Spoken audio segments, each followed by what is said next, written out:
Let's continue now with the discussion on the conversation around the launching of the South African Border Management Authority, which was launched yesterday. And Dr. Mike Masiapato is the National Commissioner and Chief Executive of the Border Management Authority, who joins us now. Commissioner, thank you very much for your time. I'm told you've been waiting for some time, so thank you for your patience. The presence of the Zimbabwean head of state, how much of a significant or how much of an important symbol was that he attended this particular launch? What does it signal? Yeah, no, thank you very much, Xoli, and the newsroom viewers. Maybe let me start by indicating that the president of Zimbabwe, who is Excellency Mnangagwa, did not necessarily attend the launch. But what actually happened is that our president went to Beitbridge border post, and then he met with the president of Zimbabwe there, and the intention was to inspect the processing or the processes on the South African side in as far as border activities is concerned, and from there they then crossed into the Zimbabwean side to also go and observe the activities that side. So the context of their conversation was mainly on enhancing cooperation between ourselves as South African Border Management Authority together with our Zimbabwean colleagues, as it were. He did not necessarily come through into the Musina showground for the launch. But the significance of their conversation coinciding with this particular activity is to indicate that we are very much, I would say, conscious that border management cannot be done by one country. Even the issues of illegal migration cannot be done by one country. But what we need to do is to enhance our cooperation with our neighboring countries to be able to address these issues. And the joint technical committees had already been established to start this work to make sure that we address these things collectively. All right. And I want to latch on to what you've just said, that the management of these borders cannot be and will not be the duty of just one country. So let's talk about Zimbabwe, because I actually want to focus the attention on that this morning, because there's a lot of traffic coming from that country into South Africa. What commitments are there from Zimbabwe's side about managing this situation?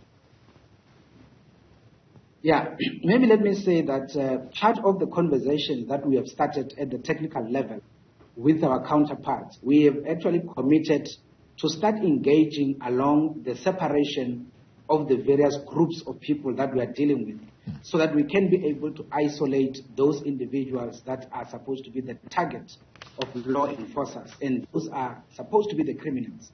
So if you were to look at the situation between us and Zimbabwe, it basically presents a multiplicity of, I would say, a number of groupings for different purposes.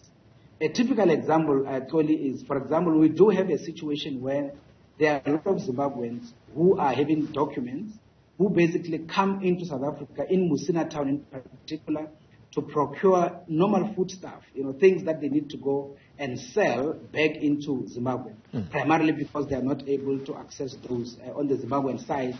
Either they are too expensive or they are not available.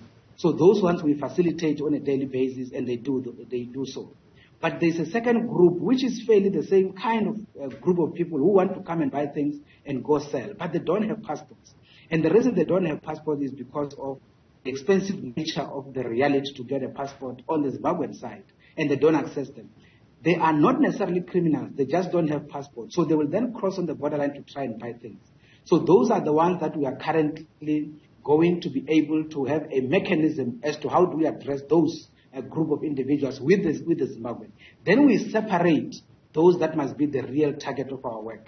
And those are those that are pushing illegal things. They are pushing in counterfeit, they are pushing in narcotics, they are pushing in, illicit cigarettes, and they are also doing human trafficking and all of those kind of issues. Yeah. So all of this is basically the work that we have started. Away from the border, the strengthening of that. Yes, you've added more border guards yesterday on the back of this launch. Do you think that you have a proper handle on this situation now? Yeah, you see, we have started having some impact in as far as this work is concerned. And we know, given the magnitude of the problem, we cannot say the impact we have started making is that much significant, but it is actually there. That is why in part of our statistics, we are able to demonstrate that around 141 vehicles that were hijacked and stolen in the Republic were actually destined for neighboring countries, particularly Zimbabwe as well as Mozambique. We actually intercepted them and we returned them back into the country. And that is over and above the 35,000 individuals, the 95,000 individuals that we actually pushed back who were trying to come to the country illegally. Now, in terms of the counterfeit, as we speak now, the majority of those are pushed through the borderline. But we do have instances where some people take chances on the port of entry itself. And that is why the deployment inside the port and our improvement around access control, we have started actually picking up those inside the port. Now, in terms of those that are doing that outside the port on the borderline, you will remember that we are cooperating with our colleagues from the Defense Force. So we have identified those vulnerable areas along the borderline where people are pushing these counterfeits. And those are the areas where we have deployed the border guard statically. So they don't move. They actually stand there and they are able to counter these activities. But we do know that they are not enough because the areas are a lot. And one of the reasons why that is the case is because we do not have a solid border fence, as it were. And I think you remember the issue relating to that border fence. We do believe that once that process has been done by the Special Investigating Unit and the Department of Public Works and Infrastructure and a proper border fence put there, it will assist to simplify the work that we are supposed to do. Dr. Mike Masiapato is the National Commissioner of the National, or should we say, the Border Management Authority. Thank you very much for your time, sir. And yeah, that's the other discussion, the very point that he's just ended on, the gate, or should we say the fence that was built, that much talked about fence. We're going to have a discussion on that with the department concerned. Thank you very much for the time being, Commissioner. Let me let you go.